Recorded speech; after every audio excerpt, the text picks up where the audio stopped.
Students, till today we studied oogenesis, spermatogenesis, structure of male reproductive system, function and structure of female reproductive system in this topic, chapter 3, human reproduction.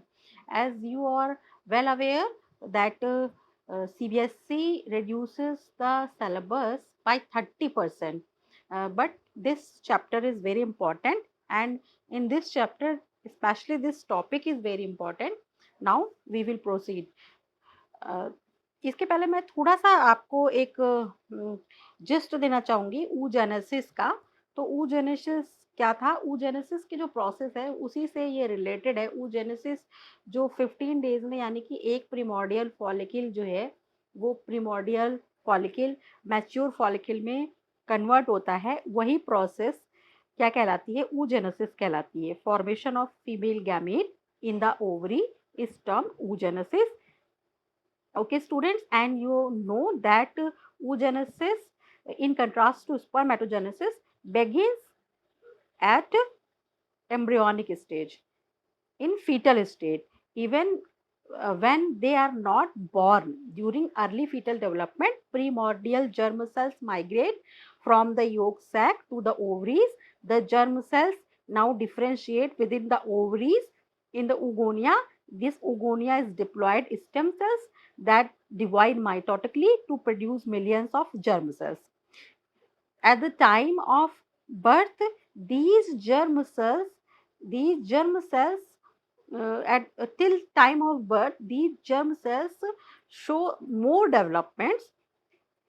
Most of these germ cells degenerate in a process known as atresia, and a few develop into large cells, that is primary oocytes.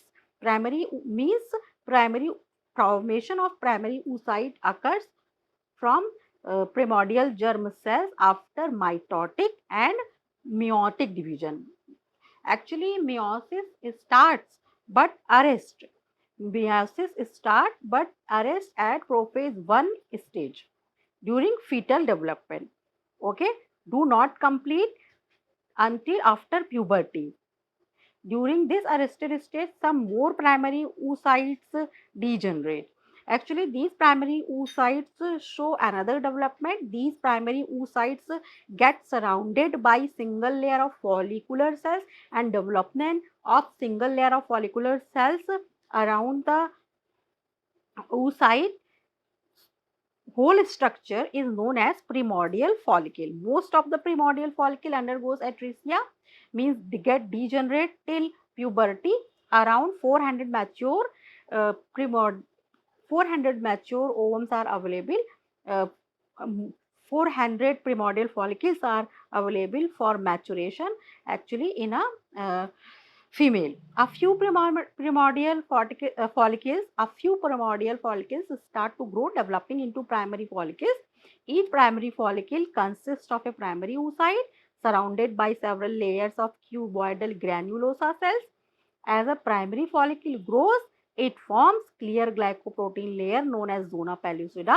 This zona pellucida is present between primary oocyte and granulosa cells. यानी कि जो covering है follicular sales की उनके बीच और जो अंदर oocyte develop हो रहा है उनके बीच एक लेयर होती है जिसे कहते हैं जोना पेल्यूसिडा। बट जोना पेल्यूसिडा आपको पता होना चाहिए, मॉर्निंग में मैंने आपको एक क्विज दिया था, जो जोना पेल्यूसिडा लेयर है एक्चुअली ये लेयर जो है ये सेल्यूलर लेयर नहीं होता है, सेल्यूलर लेयर कोरोना रेडिएटा है। ठीक है, तो इसमें कौन कौन से हार्मोन रोल प्ले करते हैं? तो ये जो फॉलिकुलर डेवलपमेंट होता है इसमें एंटीरियर पिट्यूटरी के दो हार्मोन्स होते हैं, एफएसएच। एफएसएच का काम है फॉलिकल का डेवलपमेंट कराना, प्रीमोर्डियल फॉलिकल मैच्योर फॉलिकल में कन्वर्ट हो जाता है। और एलएच का काम है जो मैच्योर फॉलिकल है वो रप्चर होता है, प्राइमरी oocyte जो है जो कि मैचुरेशन के बाद सेकेंडरी oocyte में बदल चुकी होती है, उस सेकेंडरी oocyte का जो कि metaphase second meiosis second arrest condition में है वो रिलीज हो जाती है ओवरी से। ठीक है, यही ओव्यूलेशन है। और ओव्यूलेशन जो है at 14th day of the cycle को होता है और ये ल्यूटिनाइजिंग हार्मोन या एलएच हार्मोन के अंडर इफेक्ट होता है जिससे ओव्यूलेशन कहते हैं। और 14th डे को एलएच हार्मोन का लेवल जो है बॉडी में हाई होता है, वेरी हाई होता है, पीक मिलता है। ये देखिए ये आप देख सकते हैं, ये जो स्लाइड्स हैं, ये देखिए यहाँ पर आपको ये यही हम लोगों को यहाँ से एक्चुअली अपना डिस्कशन स्टार्ट करना है। देखिए आपको यहाँ पर ये जो एलएच हार्मोन है इस कलर से दिखाया गया है, ये ब्लू कलर से दिखाया गया है, देख रहे हैं आप? तो ये जो है पीक यहाँ पर मिल रहा है, तो देखिए यहाँ पर 13 से 15 डेज़ यहाँ दिखाए गए हैं। तो एक्चुअली ये 14 डे के लगभग क्या होता है 14th डे यहाँ पर है, अगर हम इसे ऐसे यहाँ पर देखेंगे तो 14th डे हमें मिलता है। तो at 14th day of the cycle LH level gets its peak, यानी कि फीमेल की बॉडी में मैक्सिमम जो है ल्यूटिनाइजिंग हार्मोन का सिक्रीशन होता है, और under the effect of this hormone there is release of there is rupture of primordial rupture of mature Graafian follicle and release of secondary oocyte, that is ovulation। तो ये सारी steps हैं और बहुत ही ये जो है बहुत ही ये डिस्कशंस इम्पॉर्टेंट है। पहले मैं आपसे कर चुकी हूँ कि ये जो हार्मोन एफएसएच और एलएच है, ये दोनों हार्मोन एंटीरियर पिट्यूटरी से रिलीज होते हैं और ये हार्मोन बहुत ही इम्पॉर्टेंट रोल प्ले करते हैं ओवेरियन साइकिल में भी और यूटेराइन साइकिल में भी। और मंथली साइकिल जो है उसके स्टार्ट होने में इनका बहुत ही इम्पोर्टेंट रोल होता है। जब पहली बार फीमेल की बॉडी से जब फीमेल की बॉडी मैच्योर हो चुकी होती है, प्रॉपर फिजिकल ग्रोथ उसमें हो चुकी होती है, उस टाइम पर जो फीमेल की बॉडी से सिग्नल जाता है ब्रेन को, ब्रेन में जो हाइपोथैलेमस है वहाँ से जीएनआरएच यानी गोनाडोट्रोपिन रिलीजिंग हार्मोन रिलीज होता है। वो एंटीरियर पिट्यूटरी में जाकर सिग्नल करता है और एंटीरियर पिट्यूटरी से एफएसएच एलएच पहली बार रिलीज होना शुरू हो जाता है और वहां से मेंस्ट्रुअल साइकिल स्टार्ट होती है। और इसी प्रोसेस को, इसी फेनोमेनन को क्या कहते हैं, मेंस्ट्रुअल साइकिल स्टार्ट होने को क्या कहते हैं, इसे ही बोलते हैं, क्या बोलेंगे? देखिए यहाँ पर लिखा हुआ है, इसे जो ये साइकिल स्टार्ट होती है, ठीक है, मेंसेस स्टार्ट होता है, तो इस प्रोसेस को बोलते हैं मिनार्क। ये देखिए यहाँ पर लिखा हुआ है, डिस्कशन में आपको डिस्कस करते हुए देखिए मिनार्क कहते हैं। First menstruation begins at puberty and is called menarche। ठीक है बेटा। The reproductive cycle in the female primates, example है monkeys, apes and human beings is called menstrual cycle। First menstruation starts at puberty and called menarche। In human females, menstruation is repeated at an average interval of about 28 to 29 days, and the cycle events starting from one menstruation till the next।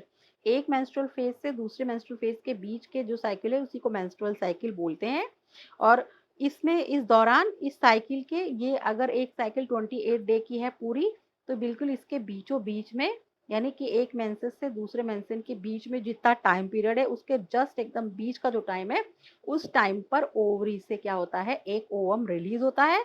और इस process को क्या कहते हैं बेटा, ovulation कहते हैं। ये सब कुछ यहाँ पर स्लाइड्स में आपको लिखा हुआ है और दिखाई दे रहा होगा। तो okay, the monthly ovarian cycle begins with the follicle development during the follicular phase। ये हमने देखा कि सबसे पहले ये जो साइकिल स्टार्ट हो रहा है एक्चुअली, यानी कि मेंसेस हो रहा है, तो 5 डे का जो मेंसेस है उसके बाद, यानी मेंसेस के बाद 6 डे से एक्चुअली आप मान लीजिए, तो यहाँ से आप देखेंगे ओवेरियन साइकिल स्टार्ट होता है। The monthly ovarian cycle actually जो मेंसेस है वो एक्चुअली सिंबलाइज करता है मेंस्ट्रुअल साइकिल को। उस टाइम पर ओवरी में मोस्ट ऑफ द एक्टिविटी नहीं होती है, मोस्ट ऑफ द एक्टिविटी वो जो यूट्रस से रिलीज हो रहे हैं, जो डिजेनरेशन यूट्राइन वॉल का, ब्लड वेसल्स का और सेकेंडरी oocyte जो या ओवम जो रिलीज हुआ है उसका होता है। तो the monthly ovarian cycle begins with the follicle development, यानी कि 1 to 5 डे के बाद 6 डे से एक्चुअली उसे हम बोलते हैं फॉलिकुलर फेज। जबकि एक प्रीमोर्डियल फॉलिकल, ओवरी के अंदर जो बहुत सारे प्रीमोर्डियल फॉलिकल हैं, उनमें से कोई एक प्रीमोर्डियल फॉलिकल जो है वो मैच्योर फॉलिकल में बदलता है, यानी ग्राफियन फॉलिकल में बदलता है। So the monthly ovarian cycle begins with the follicle development during the follicular phase, continues with the ovulation। यानी कि आपको यहाँ पर देखिए लिखा हुआ है कि क्या होता है कि एक मेंसेस से दूसरे मेंसेस के बीच का ये जो टाइम है, वन मेंसेस से सेकंड नेक्स्ट मेंसेस के बीच का जो टाइम है, इसी मेंस्ट्रुअल साइकिल कहते हैं। तो मान लीजिए 1 2 3 4 5 डे को मेंस्ट्रुएशन रहा, फिर उसके बाद से क्या होगा, ओवरी के अंदर ओवेरियन फॉलिकल है, primary follicle, secondary follicle, टर्शियल follicle, Graafian follicle, mature follicle, और 14th डे मिड ऑफ पे क्या हो जाएगा, ओव्यूलेशन। यही फॉलिकल रप्चर होगा और इसके अंदर से ओवम रिलीज हो जाता है मिड ऑफ द फॉलिकल में। ठीक है, तो ये फेज को हम कहते हैं, ये ओव्यूलेशन होने को हम बोलते हैं ovulatory phase. One ovum is released ovulation during the middle of the cycle at 14th day of the cycle, known as the ovulatory phase. इस फेज को क्या कहते हैं, ओव्यूलेटरी फेज। यहाँ से यहाँ तक, यानी कि इसके पहले जो फॉलिकल डेवलपमेंट हो रहा है, ओवम का डेवलपमेंट हो रहा है, ये फॉलिकुलर फेज कहलाएगी। फिर ओवम का रिलीज हो रहा है, ओव्यूलेशन हो रहा है, इसे ओव्यूलेटरी फेज कहेंगे। And concludes this cycle concludes with the development and regression of the corpus luteum। और क्योंकि ल्यूटियम, कॉर्पस ल्यूटियम का डेवलपमेंट होता है और रिग्रेशन होता है, तो इसीलिए इसे क्या कहते हैं, ल्यूटियल फेज।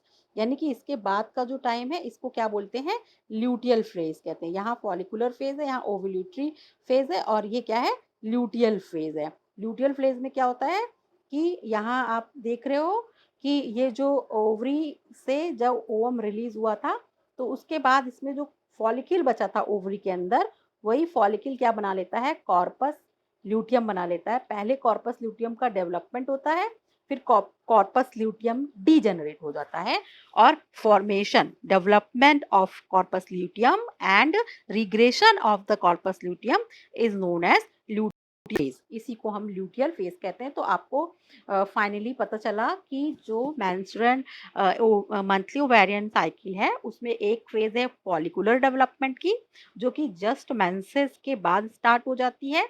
फिर मतलब 3 डेज के बाद ही स्टार्ट हो जाती है। उसके बाद बस ब्लीडिंग जो है वो कंटिन्यू होती है। तो पहली फेज हो गई फॉलिकुलर फेज। उसके बाद नेक्स्ट है जब फॉलिकल का कंप्लीट डेवलपमेंट हो गया, ओवम मैच्योर हो गया, 14th डे पर ओवम रिलीज हो जाता है। सेकेंडरी oocyte के रूप में होता है वो ओवम, उस in the form of secondary oocyte, release of the ovum. और इस फेज को बोलते हैं ओव्यूलेशन। Ovulation, ovulatory phase. फिर इसके 13 to 15 डेज तक लगभग इसको मानते हैं। फिर उसके बाद क्या होगा, after ovulation in the ovary. भाई हम ओवेरियन साइकिल की बात कर रहे हैं, यानी ओवरी के अंदर क्या क्या हो रहा है वो चेंजेस देख रहे हैं। पहले हमने देखा मेंसेस के बाद जस्ट क्या होगा, डेवलपमेंट ऑफ और maturation of a primordial follicle into mature follicle, यानी कि एक ओवम का डेवलपमेंट, जिसे हम सिंपल लैंग्वेज में कहेंगे, या oogenesis स्टार्ट हो जाती है जस्ट आफ्टर मेंसेस। ये फेज फॉलिकुलर डेवलपमेंट कहलाती है, फॉलिकुलर फेज कहलाती है। और 14th डे पर इस मैच्योर फॉलिकल से, जो फॉलिकल है उससे ओवम ओवरी के बाहर आ जाता है। लेकिन फॉलिकल क्या है, वो ओवरी के अंदर ही बना हुआ है। अब यही फॉलिकल ओवम के रिलीज हो जाने के बाद नेक्स्ट जो डेज हैं, यानी 16 के बाद का जो डे है, उसमें ये फॉलिकल एक स्ट्रक्चर बना लेता है येलो कलर का, जिसे कहते हैं कॉर्पस ल्यूटियम। और पहले तो कॉर्पस ल्यूटियम 1 वीक तक बने रहता है, और after 1 week corpus luteum degenerate हो जाता है। अगर फर्टिलाइजेशन हुआ है तो 1 वीक के बाद भी कॉर्पस ल्यूटियम बना रहेगा। लेकिन अगर फर्टिलाइजेशन नहीं हुआ है तो कॉर्पस ल्यूटियम जो है वो 1 वीक के बाद डीजेनरेट होने लगता है। यानी कि जो नेक्स्ट डे है, जैसे कि 28 डे की साइकिल हम देख रहे हैं, तो उस 28 डे की साइकिल में 14th डे जो है ओव्यूलेशन हुआ, तो उसके बाद 28 डे में फर्स्ट 14 डे के बाद जो नेक्स्ट 14 डे हमें मिलेंगे, उन नेक्स्ट 14 डे में फर्स्ट 7 डेज में तो कॉर्पस ल्यूटियम डेवलप होता है, और उसके बाद नेक्स्ट 7 डेज में क्या होगा, कॉर्पस ल्यूटियम डीजेनरेट होने लगता है। और ये तब होगा जब फर्टिलाइजेशन अगर फीमेल की बॉडी में नहीं हो रहा है। देखिए, क्योंकि जो मेंस्ट्रुअल साइकिल है ये 2 मेंसेस के बीच का टाइम है। अगर फर्टिलाइजेशन हो गया तो नेक्स्ट मेंसेस नहीं स्टार्ट होगा।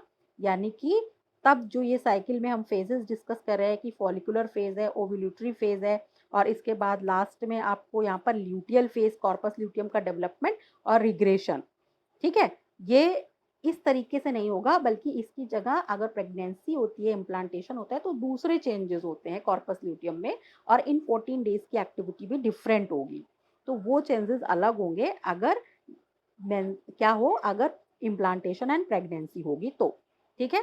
बट अभी हम क्या डिस्कस कर रहे हैं कि दो कंटिन्यूअस मेंसेस है, उनके बीच का टाइम मेंस्ट्रुअल साइकिल और उसकी फेजेस डिस्कस कर रहे हैं। तो फॉलिकुलर फेज होगी, ओव्यूलेटरी फेज होगी और बेटा ल्यूटियल फेज होगी। ल्यूटियल फेज जो होगी वो डे 16 से लेकर लगभग 28 डे तक रहती है। तो जिसमें क्या होगा, ओवरी के अंदर जो ग्राफियन फॉलिकल है वो कॉर्पस ल्यूटियम में बदल जाता है और ये कॉर्पस ल्यूटियम क्या है, कुछ दिन तक बने रहता है, 1 वीक तक, और उसके बाद ये भी डिजनरेट हो जाता है, कॉर्पस एल्बिकेंस बना लेता है। ठीक है। तो ये तो ये मेंस्ट्रुअल साइकिल है। इसमें एक तो आपकी ओवेरियन साइकिल है और दूसरा आपका यूटेराइन इवेंट्स भी हैं। देखिए मोस्टली जो जो ऑर्गन्स हैं फीमेल रिप्रोडक्टिव सिस्टम के, तो उसमें आप देख सकते हैं कि फीमेल रिप्रोडक्टिव सिस्टम में आपने पढ़ा है, फीमेल का जो रिप्रोडक्टिव स्ट्रक्चर पढ़ा है आपने, उसमें हमने क्या पढ़ा था, एक तो ओवरी के बारे में पढ़ा था और दूसरा यूट्रस के बारे में पढ़ा था। तो इस पूरे मेंस्ट्रुअल साइकिल के दौरान केवल और केवल ओवरी में ही नहीं बल्कि एकदम उसी के साथ पैरेलली यूट्रस में भी चेंजेस होते रहते हैं। तो सिंक्रोनाइज करते हैं ये चेंजेस, यानी कि ओवरी में भी चेंज हो रहा है और उसी दौरान यूट्रस में भी कोई ना कोई एक्टिविटी हो रही है। तो यही देखिए यहाँ पर डिस्कस किया गया इस डायग्राम में, यूटेराइन इवेंट्स डिस्कस की गई हैं और यहाँ ओवेरियन इवेंट्स डिस्कस किए। देखिए ये मैंने आपको बता दिया कि डेवलपिंग फॉलिकल और फिर मैच्योर फॉलिकल बन गया। ये प्रीमॉर्डियल फॉलिकल था, primary follicle, secondary follicle, tertiary follicle, mature follicle, और उसके बाद ये फॉलिकल रप्चर हो गया, ओवुलेशन हो गया, ओवम रिलीज हो गया secondary in the form of secondary oocyte.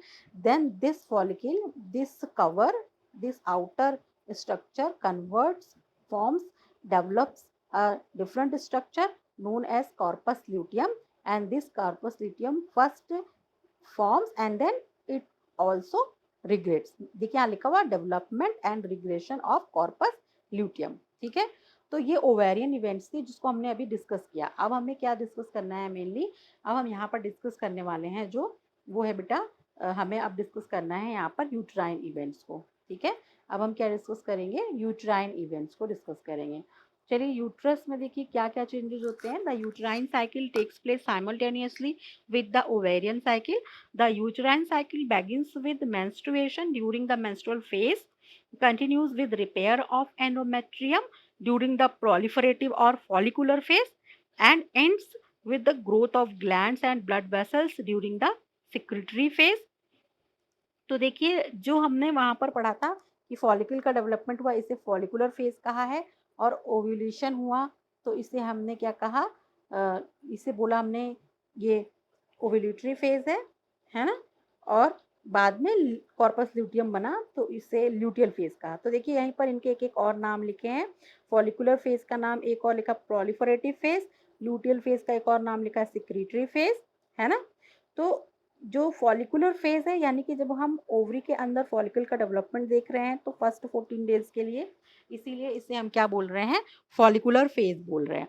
लेकिन अगर इसी एक्टिविटी को इन 14 डेज में एक मेंसेस से नेक्स्ट मेंसेस के बीच की जो ये एक्टिविटी है, अगर इसे हम दूसरे यानी यूट्रस में उस दौरान क्या चेंजेज हो रहे हैं ये डिस्कस करेंगे, तो हम देखिए हमें पता चलेगा कि प्रोलिफरेटिव फेज होती है। प्रोलिफरेटिव फेज में क्या होगा, एक फेज से नेक्स्ट ओव्यूलेशन तक, यानी कि जस्ट आफ्टर मेंसेस से नेक्स्ट एवोल्यूशन तक जो एक्टिविटीज होती है, यानी कि यहाँ पर क्या होता है, इंडोमेट्रियम लाइनिंग जो मेंसेस के दौरान जो डीजनरेट हुई थी उनका फॉर्मेशन फिर से होता है और इसे ही प्रोलिफरेशन या प्रोलिफरेटिव फेज कहा गया है।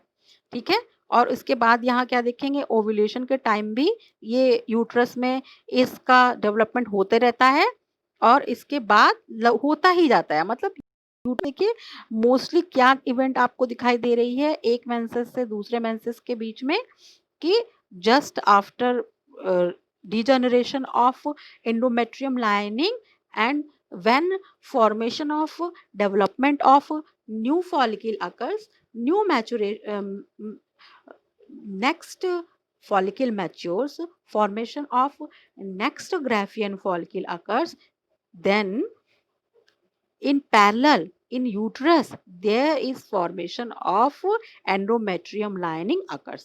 जैसे जैसे यहाँ पर फॉलिकल नया बनना शुरू होता है जस्ट आफ्टर मेंसेस, तुरंत ही यूट्रस में उसकी जो एंडोमेट्रियम लाइनिंग है उसकी दीवार जो होती है वो थिकनिक होती जाती है, ताकि अगर इम्प्लांटेशन होता है, प्रेगनेंसी होती है, तो उसके लिए पॉसिबल कंडीशन बन सके ब्लास्टोसिस्ट इम्प्लांटेशन के लिए एंडोमेट्रियम लाइनिंग तैयार रहे। तो ये जो पूरी फेज है, पहले इसे कहते हैं फर्स्ट 14 डेज में इसको प्रोलिफरेटिव फेज कहते हैं, और नेक्स्ट फेज में इसे ही सेक्रेटरी फेज कहते हैं। ठीक है, तो यूट्रस में बेसिकली और कोई चेंजेस नहीं होता है। The uterine cycle begins with menstruation during the menstrual phase, continues with repair of endometrium during the proliferative phase, and ends with the growth of glands and blood vessels during the secretory phase. बस difference ये है कि ये इन इस time में इनमें glands और vessels जो हैं वो ज़्यादा डेवलप हो जाती है। शुरू में केवल एंडोमेट्रियम लाइनिंग ज़्यादा डेवलप होती है, बाद में ग्लैंड्स और वेसल्स का भी नंबर जो है बहुत ज़्यादा बढ़ जाता है एंडोमेट्रियम लाइनिंग में।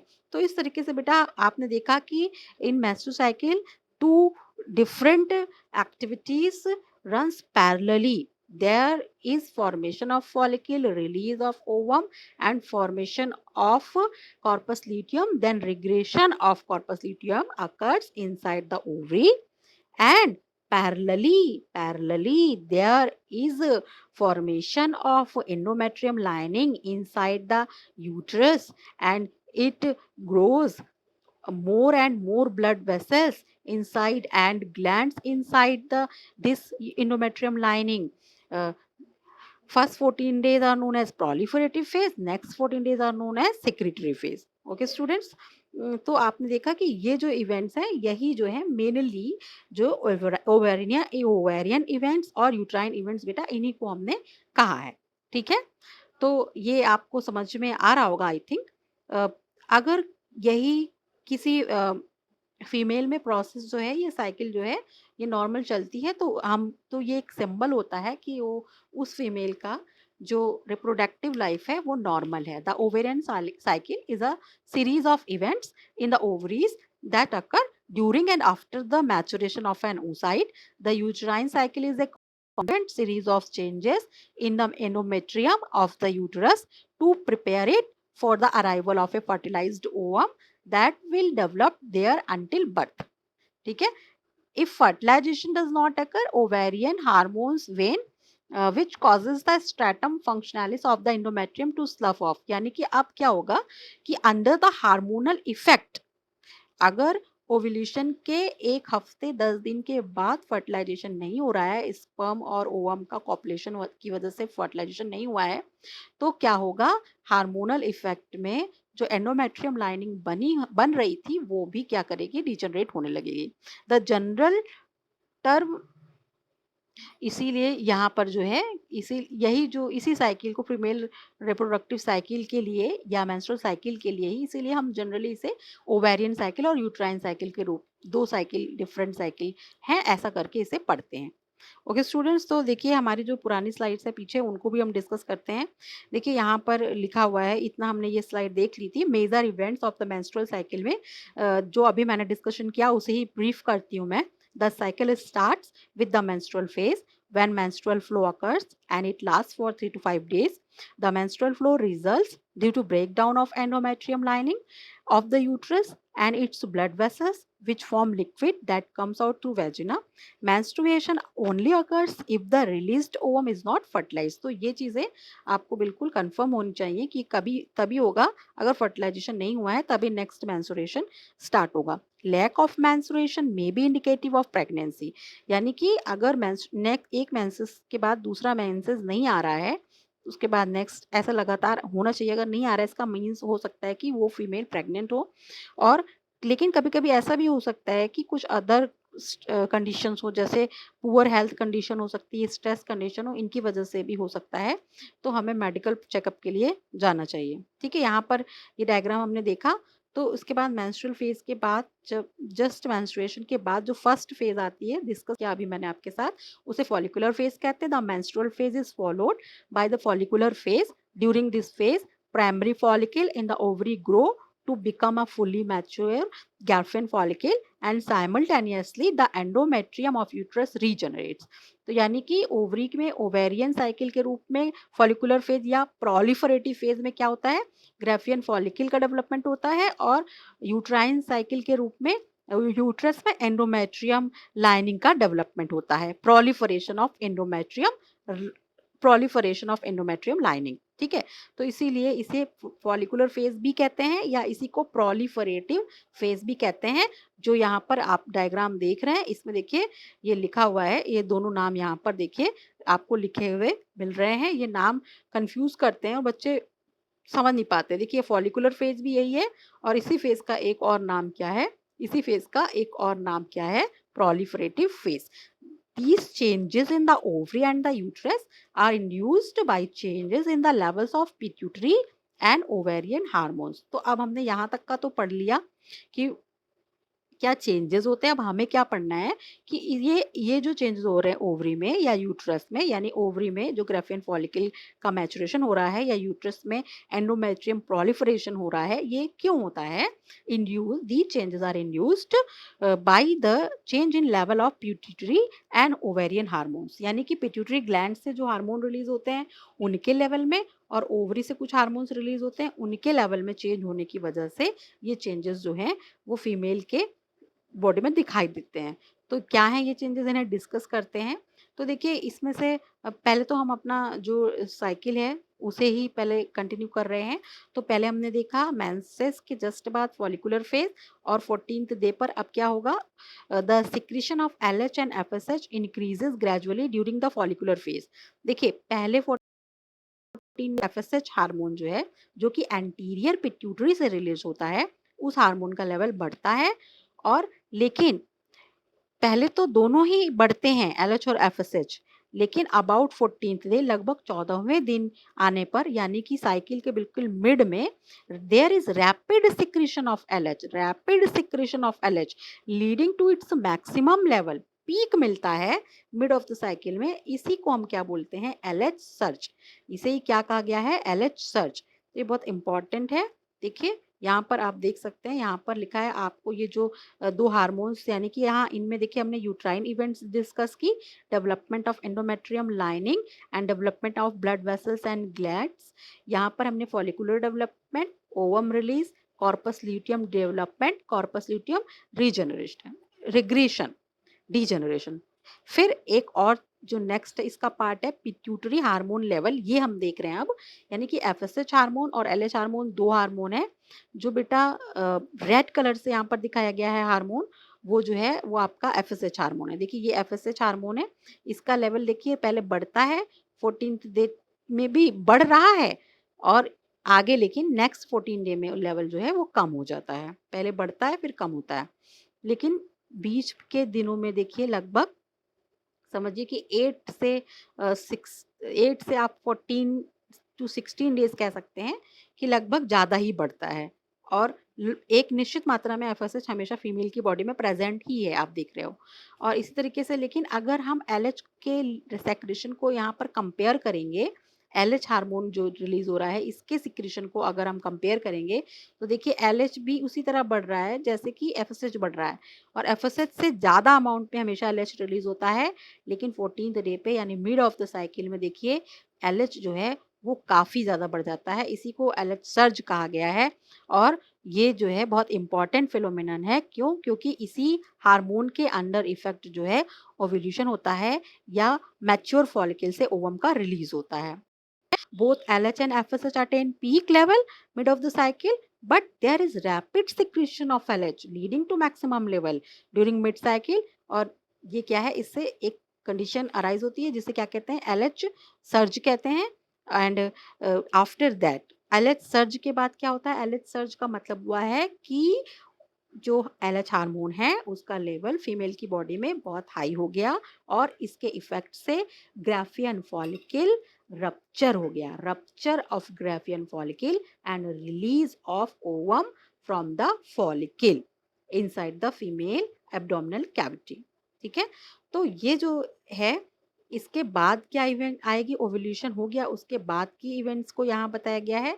ओव्यूलेशन के बाद क्या होता है, ल्यूटियल फेज आती है। ल्यूटियल फेज में क्या है, remaining parts of the graafian follicle transform as the corpus luteum. यानी कि अब क्या है, जो ग्राफियन फॉलिकल अंदर खोखा बच गया है, यानी ओवम तो पूरा डेवलप हुआ था फॉलिकल के रूप में, बाहर फॉलिकुलर सेल थी और अंदर की तरफ सेकेंडरी oocyte थी। सेकेंडरी oocyte यानी ओवम रिलीज हो गया, लेकिन अंदर जो फॉलिकल बचा हुआ है वो ट्रांसफॉर्म होकर कॉर्पस ल्यूटियम बना लेता है। Corpus luteum secrets large amount of progesterone.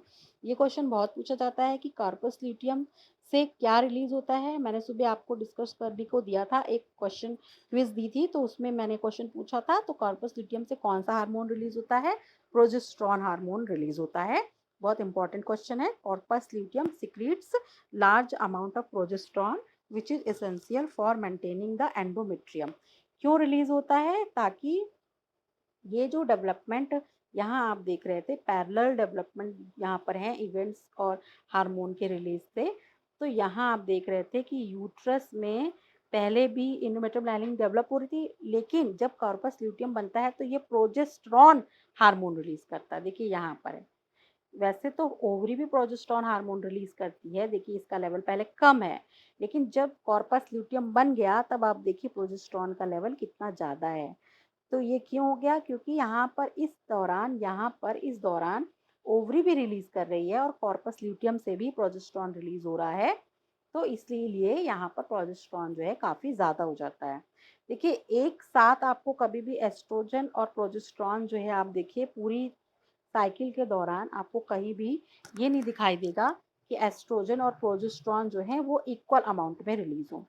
लगभग शुरुआत की साइकिल में देखिए बस ये दो यहाँ पर है, लेकिन फिर भी एस्ट्रोजन का लेवल भी प्रोजेस्टेरॉन के कंपैरिजन में हाई है। बट यहाँ देखिए जब एस्ट्रोजन हाई है, यानी ओव्यूलेशन के टाइम पर एलएच, एफएसएच और एस्ट्रोजन तीनों हाई है, लेकिन प्रोजेस्टेरॉन उस टाइम पर हाई पीक पर नहीं है, ज़्यादा मात्रा में रिलीज नहीं हो रहा है। उसके बाद आप देखिए यहाँ एफएसएच और एलएच तो नेक्स्ट 14 डेज आफ्टर ओव्यूलेशन के जो है उसमें इनका लेवल कम हो जाता है।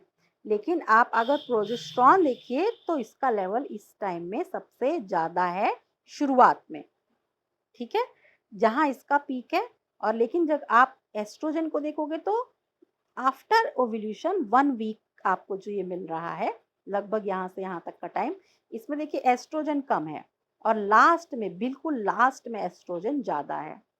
तो यानी कि जिस टाइम पर एस्ट्रोजन का पीक है, सेम उसी टाइम पर प्रोजेस्टेरॉन का पीक नहीं है। देखिए यहाँ पर ये प्रोजेस्टेरॉन का पीक है और यहाँ एस्ट्रोजन का पीक है ना। तो इसीलिए जो कॉन्ट्रासेप्टिव पिल्स होती हैं इसमें यही इन्हीं दोनों हार्मोन्स का मिक्सचर यूज करते हैं। और इन्हें आप देखिए कि जब एक ज़्यादा है एक कम है, एक ज़्यादा है एक कम है, एक ज़्यादा है एक कम है, तो यानी कि अगर बॉडी में अलग से जो कॉन्ट्रासेप्टिव पिल्स ली जाती हैं उनमें इनका बराबर बराबर डोज दे दी जाती है, जिससे कि बॉडी में हार्मोनल इम्बैलेंस हो जाता है। नॉर्मली जैसा होना चाहिए कि अगर एस्ट्रोजन ज़्यादा है तो प्रोजेस्टेरॉन कम है, या प्रोजेस्टेरॉन ज़्यादा है एस्ट्रोजन कम है, तो यहाँ अगर जो कॉन्ट्रासेप्टिव पिल्स मेडिसिन दी जाती है उनमें ये दोनों हार्मोन बराबर बराबर मात्रा में होते हैं, जिससे क्या होता है बॉडी में हार्मोनल इम्बैलेंस की कंडीशन आती है। और जो है ये यहाँ का ये जो साइकिल की ये कंडीशन है, ये नॉर्मल कंडीशन रन नहीं करती है, और जो है और इसीलिए कंट्रासेप्शन नहीं हो पाता है, यानी कि जो है प्रेगनेंसी या इम्प्लांटेशन नहीं हो पाता है, क्योंकि बॉडी में हार्मोनल इम्बैलेंस हो जाता है। प्रोजेस्टेरॉन का जितना लेवल होना चाहिए वो तो उससे ज़्यादा हो रहा है, लेकिन एस्ट्रोजन भी ज़्यादा हो जाता है उसी समय पर। तो इम्प्लांटेशन के टाइम पर सबसे ज़्यादा प्रोजेस्टेरॉन होना चाहिए, एस्ट्रोजन भी उतना ज़्यादा नहीं होना चाहिए इम्प्लांटेशन के टाइम पर। तो इसीलिए कंट्रासेप्टिव पिल्स के रूप में इन दोनों हार्मोन्स को यूज़ किया जाता है, ठीक है। अब देखिए फिर यहाँ पर हम लोग देख रहे थे कि चेंजेस, यहाँ ये स्लाइड हमने देख ली थी। अब हम लोग ल्यूटियल फेज देख रहे थे। Corpus luteum secrets large amount of progesterone which is essential for maintenance of the endometrium, ठीक है, क्योंकि अगर प्रोजेस्टेरॉन नहीं रिलीज होगा तो एंडोमेट्रियम लाइनिंग जो है वो मेंटेन नहीं रहेगी। Such an endometrium is necessary for implantation of the fertilised ovum and other events of pregnancy. इसीलिए प्रोजेस्टेरॉन को प्रेगनेंसी हार्मोन कहते हैं। ठीक है, बहुत इंपॉर्टेंट है, याद रखेंगे।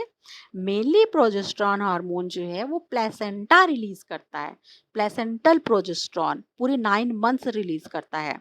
लेकिन नॉर्मली ओवरी भी रिलीज करती है। ओवेरियन हार्मोन्स में भी प्रोजेस्टेरॉन हार्मोन होता है, ओवेरियन प्रोजेस्टेरॉन भी होता है। और कुछ समय जब कॉर्पस ल्यूटियम बना होता है तो कॉर्पस ल्यूटियम भी जो है वो प्रोजेस्टेरॉन रिलीज करता है। अगर फर्टिलाइजेशन नहीं होता है तो लगभग 8 to 10 days he corpus luteum बना रहता है और उतने टाइम तक प्रोजेस्टेरॉन रिलीज करता रहता है। लेकिन अगर फर्टिलाइजेशन हो गया है, प्रेगनेंसी हो गई है, इम्प्लांटेशन हो गया है, तो लगभग 3 वीक्स से ज़्यादा टाइम होता है कि कॉर्पस ल्यूटियम बने रहता है और प्रोजेस्टेरॉन रिलीज करते रहता है। तब तक रिलीज करता रहता है जब तक बॉडी में प्लेसेंटा नहीं बन जाता। एम्ब्रियो के डेवलपमेंट के साथ साथ प्लेसेंटा का भी डेवलपमेंट हो जाना चाहिए। जब तक प्लेसेंटा नहीं बन जाता तब तक कॉर्पस ल्यूटियम बना रहता है, अगर फर्टिलाइजेशन हो जाए तो। ठीक है, ड्यूरिंग प्रेगनेंसी जो मेंस्ट्रुअल साइकिल की ये सारे हम लोग इवेंट्स देख रहे हैं, ये इवेंट्स जो होती हैं वो सीज रहती हैं, ये इवेंट्स नहीं होती हैं। ठीक है, in the absence of fertilisation corpus luteum degenerates, जो कि मेंस्ट्रुअल साइकिल का इवेंट है। तो यहीं पर this causes disintegration of the endometrium leading to menstruation marking a new cycle. ठीक है, in human beings menstrual cycle ceases around 50 years of age। लगभग 50 साल की अवस्था आने पर ह्यूमन फीमेल में menstrual cycle जो है वो सीज हो जाता है, नेक्स्ट साइकिल नहीं आएगा और उस कंडीशन को मेनोपॉज कहते हैं। ठीक है, cyclic menstruation is an indicator of normal reproductive phase and extends between menarche and menopause. तो एक्चुअली जो first time onset of puberty पर मेनार्की होती है या फर्स्ट मेंस्ट्रुएशन आता है, वहां से लेकर के जब लास्ट मेंस्ट्रुएशन आएगा, यानी जिसके बाद अब नेक्स्ट कभी मेंस्ट्रुएशन नहीं आएगा, यानी कि साइकिल सीज होने वाली है, वो कंडीशन मेनोपॉज कहलाती है। और मेनार्की से मेनोपॉज तक की जो स्टेज है वही जो है फीमेल की रिप्रोडक्टिव लाइफ कहलाती है। ठीक है, it is an indicator of normal reproductive phase of a female reproductive cycle। ठीक है, ओके स्टूडेंट, तो आज ये टॉपिक मैंने आपके साथ काफ़ी डिटेल में डिस्कस किया है। तो इसमें थोड़ा सा डिस्कशन और मैं आपको बता देती हूँ, इसको मैंने सारा डिस्कशन कर दिया। The uterine and ovarian cycles are controlled by GnRH from the hypothalamus. Actually जो हार्मोनल कंट्रोल वाला बताया वो भी मैंने आपको बताया है। इसमें क्या होता है कि जो एंटीरियर पिट्यूटरी है वो एफएसएच और एलएच रिलीज करती है। तो एफएसएच एलएच कब रिलीज होगा? जब एंटीरियर पिट्यूटरी से जीएनआरएच, जब एंटीरियर पिट्यूटरी को हाइपोथैलेमस कहेगा कि तुम, जैसे अगर किसी फीमेल की बॉडी मान लो बहुत वीक हो गई है और उसकी बॉडी में ब्लड रिलीज हो या ब्लीडिंग हो, इसके लिए ब्लड ही नहीं है या बहुत एनीमिक हो रही है, तो क्या हो गया? बहुत वीकनेस हो गई है, हाँ, स्ट्रेस बहुत है, तो उसकी बॉडी कंडीशन नॉर्मल नहीं है। यानी कि अगर जब बॉडी की कंडीशन नॉर्मल नहीं है तो बॉडी जो है ब्रेन को सिग्नल देगी कि कंडीशन बॉडी की नॉर्मल नहीं है। ब्रेन का हिस्सा है हाइपोथैलेमस, तो हाइपोथैलेमस ही जीएनआरएच रिलीज करता है, गोनेडोट्रोपिन रिलीजिंग हार्मोन जीएनआरएच। तो जब हाइपोथैलेमस जीएनआरएच क्या है वो रिलीज नहीं करेगा, तो जब जीएनआरएच रिलीज नहीं होगा तो एंटीरियर पिट्यूटरी जो है वो क्या नहीं रिलीज कर पाएगी? एफएसएच और एलएच रिलीज नहीं कर पाएगी। एफएसएच और एलएच रिलीज नहीं होगा तो साइकिल बेटा स्टार्ट नहीं होगी। ठीक है, देखिए पहला जो फॉलिकुलर फेज है वो एफएसएच और एलएच के ही इफेक्ट में होता है। तो इसीलिए कहा गया है कि uterine and ovarian cycle controlled by GnRH from the hypothalamus which stimulates the release of FSH and LH by the anterior pituitary। FSH and LH stimulate development of follicles and secretion of estrogens। जब follicle mature हो जाता है, एक follicle का development हम लोगों ने पढ़ा ना, फॉलिकल जब एक मैच्योर फॉलिकल बनता है तो इसके अंदर जो oocyte होती है और ये फॉलिकुलर सेल्स होती है यहाँ पर, तो क्या होता है कि इन फॉलिकुलर सेल्स इनके इन एक थीका, एक प्रोटेक्टिव कवरिंग बन जाती है फॉलिकल के बाहर, तो इसे कहते हैं थीका लेयर कहते हैं। तो थीका में theca interna, theca externa 2 layer होती है और यही फॉलिकल, मैच्योर फॉलिकल की थीका इंटरना जो है वो रिलीज करती है क्या? एस्ट्रोजन हार्मोन, ठीक है? और ओवरी भी रिलीज करती है। तो एस्ट्रोजन हार्मोन यानी मैच्योर फॉलिकल से रिलीज होता है, ठीक है? तो यानी कि कहेंगे, इसीलिए कह रहे हैं कि FSH LH stimulate development of follicles and secretion of oestrogens by the follicles. इसीलिए कह रहे हैं क्योंकि एस्ट्रोजन जो है ये कब बन पाएगा? जब फॉलिकल मैच्योर हो। और फॉलिकल कब मैच्योर होगा? जब एफएसएच और एलएच रिलीज हो। एफएसएच एलएच रिलीज हुए हैं तभी एस्ट्रोजन बनेगा। और इसीलिए एस्ट्रोजन को ब्यूटी हार्मोन कहते हैं। एस्ट्रोजन के इफेक्ट में सेकेंडरी सेक्सुअल कैरेक्टर्स का डेवलपमेंट होता है, यानी एक फीमेल जो है उसकी बॉडी में जो पॉजिटिव चेंजेस होते हैं, जो यंग होती है उसकी जो चीज़ें हैं वो सारे चेंजेस उसमें दिखाई देते हैं। तो ये भी लेकिन किससे इफेक्ट में है? एफएसएच एलएच जो एंटीरियर पिट्यूटरी से रिलीज हो रहे हैं। और एंटीरियर पिट्यूटरी किसके कंट्रोल में है? ये हाइपोथैलेमस के कंट्रोल में है जो जीएनआरएच रिलीज करेगा। और जीएनआरएच यानी हाइपोथैलेमस किसके कंट्रोल है? बॉडी की कंडीशन के, यानी कि फीमेल की बॉडी की जो कंडीशन है वैसा ही साइकिल चलेगा। ओके, तो एलएच जो है वो इस ओव्यूलेशन भी करवाता है, कॉर्पस ल्यूटियम का फॉर्मेशन भी करवाता है। एलएच के रिलीज जब पीक में रहेगा तो ओव्यूलेशन कराएगा। और यही एलएच जो है इसी के इफेक्ट में कॉर्पस ल्यूटियम बनेगा। ओवम तो रिलीज हो गया फॉलिकल से, लेकिन उसके बाद जो फॉलिकल है वो कॉर्पस ल्यूटियम बनाएगा। तो उसमें भी एलएच हार्मोन का रोल होता है। एलएच सिर्फ ओव्यूलेशन ही नहीं कराता है, बल्कि जब ओवम रिलीज हो जाए ओव्यूलेटरी फेज के बाद जो ल्यूटियल फेज है उसमें भी एलएच हार्मोन का रोल होता है। तो एलएच हार्मोन क्या करता है? जो फॉलिकल है उस फॉलिकल को किसमें डेवलप कराता है? कॉर्पस ल्यूटियम में। ये भी बेटा एक काम है किसका? एलएच हार्मोन का। ठीक है, ये सब एक एक नंबर के क्वेश्चन है। LH also stimulates ovulation and formation of the corpus luteum and secretion of progesterone and estrogens by the corpus luteum, क्योंकि corpus luteum ही प्रोजेस्ट्रॉन बनाता है, ये हम लोगों ने पहले डिस्कस किया था। ठीक है, और एस्ट्रोजन है वो क्या करता है? बता दिया मैंने, growth development maintenance of female reproductive structures, stimulate development of secondary sex characters, stimulate protein synthesis in the female body. ठीक है, प्रोजेस्ट्रॉन वर्क्स इसके साथ काम, एस्ट्रोजन के साथ प्रोजेस्ट्रॉन काम करता है। और क्या करता है? Prepare endometrium for implantation and mammary glands का डेवलपमेंट भी प्रोजेस्ट्रॉन करवाता है। मिल्क सिंथेसिस करवाता है, एस्ट्रोजन प्रोजेस्ट्रॉन मिलके करवाते हैं। ठीक है, तो ये सारे हार्मोन जो हैं ये इस तरह से एक दूसरे के कंटिन्यूएशन में काम करते हैं।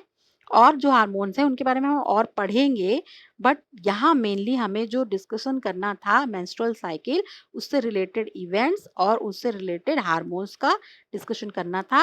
यहाँ देखिए पिट्यूटरी हार्मोन्स पढ़ा हमने, एलएच एफएसएच कैसे है, कब ज़्यादा है कब कम रिलीज हो रहा है, क्या इफेक्ट है।